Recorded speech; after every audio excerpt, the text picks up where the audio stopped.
नमस्कार दोस्तों, एक बार फिर से हम आपका स्वागत करते हैं हमारे चैनल पर। आज इस वीडियो के अंदर हम बात करेंगे लीगल नोटिस के बारे में और उससे रिलेटेड जो भी सवाल हमारे मन में आते हैं, जैसे कि लीगल नोटिस आए तो मुझे रिसीव करना है या नहीं करना है, या करना चाहिए या नहीं करना चाहिए, या फिर जो लीगल नोटिस मुझे मिला है उसके अंदर झूठे आरोप है, अब मैं उसका खुद से ही रिप्लाई कर दूं या फिर वकील करूं मैं रिप्लाई करने के लिए।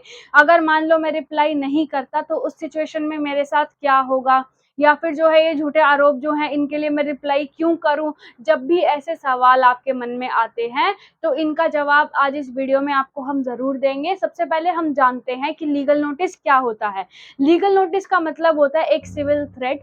सिविल थ्रेट आपको जो भेजा जाता है तो मोस्टली मतलब जो केसेस देखे जाते हैं उसके अंदर ये देखा जाता है कि जो सिविल थ्रेट है आपका कोई नॉन ही भेजता है, यानी कि पीठ में छुरा घोंपते हैं। इसी तरह से हम समझ सकते हैं कि जो भी लीगल नोटिस आता है मोस्टली नॉन से ही आता है।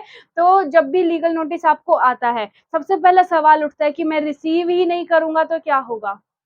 ऐसा नहीं होता है। जब भी आपको लीगल नोटिस मिलता है आप उसे रिसीव ज़रूर करें, उसे चेक करें कि उसके अंदर क्या है। लीगल नोटिस आपको अलग-अलग माध्यम से रिसीव करा जा सकता है, यानी कि आपको अलग-अलग माध्यम से भेजा जा सकता है।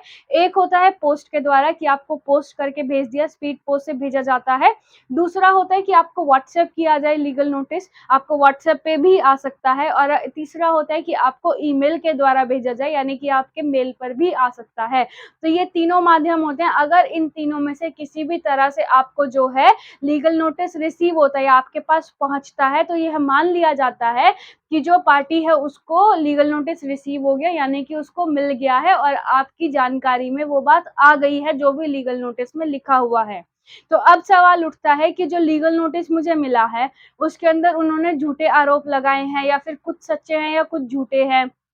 तो इस सिचुएशन के अंदर आपको क्या करना है, सबसे पहले आप जाएँ और वकील से बात करें, उनको बताएँ कि आपके खिलाफ लीगल नोटिस आया है। वकील के लिए राय हम आपको इसलिए दे रहे हैं क्योंकि जब भी आपको पार्टी ने लीगल नोटिस भेजा है तो इसका ये मतलब है कि जो उसने वकील कर रखा है, ज़रूरी नहीं है कि आप शातिर हैं या फिर आप बहुत तेज़ हैं तो इस मामले में आप बच जाएँगे, क्योंकि जो आपकी अपोज़िट पार्टी है उसने ऑलरेडी वकील कर रखा है। हो सकता है उस वकील के पास पूरी टीम हो तो आपके खिलाफ एक्शन लिया जा सकता है। तो कभी भी ऐसी लापरवाही ना करें। लीगल नोटिस के लिए सबसे पहले वकील से जाके मिलें, उसका रिप्लाई ड्राफ्ट कराएँ, अगर वो झूठा है तो उसे डिनाई करें, अगर वो सच्चा है तो फिर आप उसका प्रॉपर रिप्लाई करवाएँ, लेकिन इग्नोर कभी भी ना करें। अब तीसरा सवाल आता है कि जो लीगल नोटिस है अगर मैं खुद से रिप्लाई कर दूँ तो क्या होगा? खुद से रिप्लाई कभी नहीं करना है, हमेशा लीगल माध्यम से ही करना है, यानी कि वकील के थ्रू ही रिप्लाई करवाना है।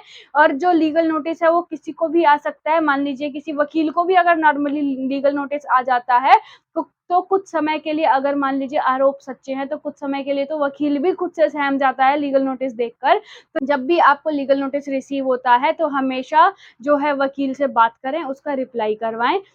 अगर फिर भी आप जो है अपना लीगल नोटिस मिलने के बाद भी लापरवाही करते हैं, लापरवाही करने से हमारा मतलब है कि आप जो है लीगल नोटिस का रिप्लाई नहीं करते, या फिर जो है आप ये सोचते हैं कि ठीक है पड़ा रहेगा, पड़ा रहेगा। जब भी आप ऐसी सिचुएशन में आते हैं तो आपके खिलाफ जो है कोर्ट में कार्यवाही हो सकती है, आपके खिलाफ पे ऑर्डर पास हो सकते हैं। तो कभी भी ऐसी लापरवाही ना करें। जब भी लीगल नोटिस रिसीव होता है तो उसका रिप्लाई ज़रूर करवाएँ, ठीक है? अगर फिर भी आपको कोई डाउट है इस चीज़ से रिलेटेड कि लीगल नोटिस आया है कि आपको क्या करना है, या फिर ऐसा कोई सवाल है आपके मन में, तो आप हमें कमेंट सेक्शन में बता सकते हैं, हम आपका रिप्लाई ज़रूर करेंगे। आज की वीडियो में सिर्फ इतना ही। ऐसे ही लीगल अपडेट्स के लिए आप हमारे चैनल को सब्सक्राइब कर लीजिए और वीडियो को लाइक कर दीजिए। Thank you.